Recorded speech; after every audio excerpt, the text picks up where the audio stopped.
I'm frustrated, and I'm not even really, A lot of people are frustrated, but a lot of people feel comfortable consuming that, and so I think, one of the starting points is to critique it, to get people to be a little bit less comfortable consuming that and derive a little bit of, less pleasure from consuming that. Like, I think when I started to learn how to be more critical consumer of media, it was definitely more difficult for me to enjoy things. I hate reality television now, for instance. I can't even, that. I can't even watch it for 2 minutes. And before, I think I could tolerate it, maybe. I mean, it wasn't as bad as it was, Real World, which is not as bad as, Jersey Shore.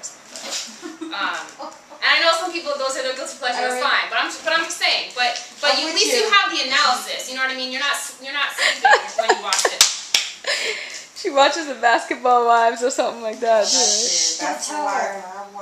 Yeah. But you know what it is? A part of me is when I watch those shows, it's a piece of home for me.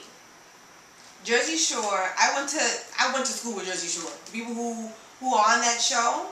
So there's a certain connection that I can just appreciate the entertainment of it. I don't know. Plus, I love hearing New York accents. No, I mean that's fine, but I also think that you're not just watching. You don't necessarily shut off your. I agree. And I think that's why I like watching it too, because I feel like for me, it does, I do interpret the show and watch the show in a different way. And I think, honestly, where Jersey Shore, I can watch that show and I can make a class analysis of the show, and I can also make a racial analysis of that show. And think about what that show is representing, and how it's representing white people, and how it's representing Italians in particular. And not just Italians, but a lifestyle of Italians. I think the real, what I think about every time I watch that show is all the gender stuff. Oh, so much gender stuff in that. There is a lot of gender stuff. More than anything else. More than anything else. What girls, they're going out, they're doing their thing. Yep. They're X, Y, and Z. The guys do it. Yep. They're X, Y, and Z. It's on that show. I mean, and it's cool because that's culture. I mean, but just the gender stuff, is, and even the sexuality stuff. You could critique that show. So I think it feeds that part of me. And also, I mean, it's important to stay current when you're interacting, when you're teaching, and you're working with young people, and you're working with people. Exactly, that's the other part. You do consume that stuff daily. That's why I watch it. I mean, I'm gonna have to learn how to do a little bit of that, but that in particular. But I can do other things like TV shows and reality television, You know what can be hard to watch? Basketball Wives. Because I have to turn that off sometimes. Yeah, I've had to turn that off. Yeah. That's just too much. I'm sorry.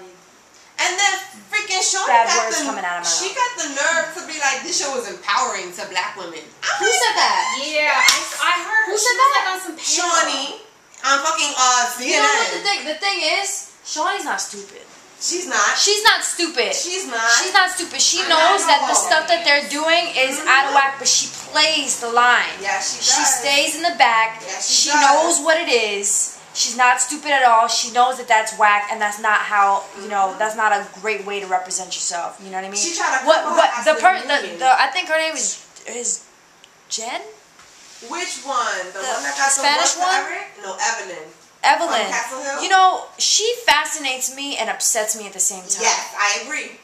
Because, yeah. And I think that she fascinates me because she upsets me.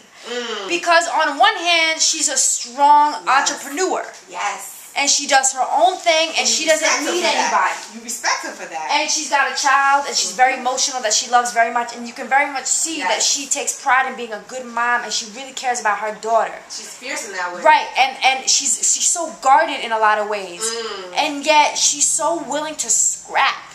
Yes.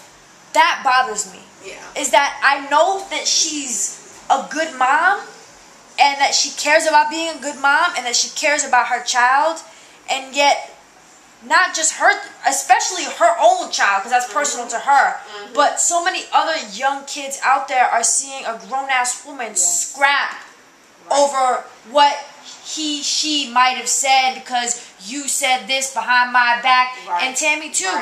Right. Both of them. Sorry. She's in her own category. But the thing is, both of them are not dumb. They're not. They're not stupid at all. All of these women have climbed their way up the motherfucking ladder from Not that Castle Hill is hood, but it's hood enough. Tammy, I don't know what her background is, but when you think about that mentality that you grow up and you're raised up in because of the circumstances that you're in, you still have that on some like core level. How you've been taught to deal with things emotionally, you have that on some core level. How you've been taught to deal with just abandonment issues, because let's be clear, Evelyn has abandonment issues, and that's a part of the reason why she's so fucking fierce. Because so much of her life she was looking for love in the wrong place, and she said it. Yeah, and I think that's the moment that was the best part of the, exactly. I mean, that's see her vulnerable. And when we see her vulnerable, we can see where all of that shit comes from. And why she acts in that way.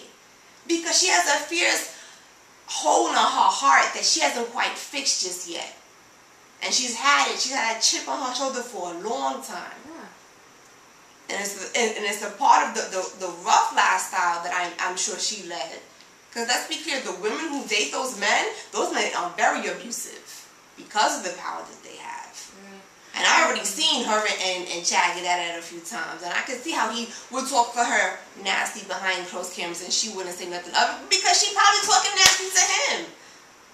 That's what we do. That's how so many of us do. At least in... But all these basketball wives, football wives, Real Housewives, it's a brilliant corner store wives. Like, what's up with this whole, like, fascination about, wives? Because we haven't heard the woman's story yet. Why? A little bit done like, with and the only way we can hear it is because they're a wife of somebody. You know what I mean? Like the only way you hear about a woman is if she's a wife of somebody or she's looking for a man. You know what I mean? Why couldn't it be a story, for example, about 5 really successful, like, independent... But if it were to be about that, it would be about how they can't get a man. Right. So...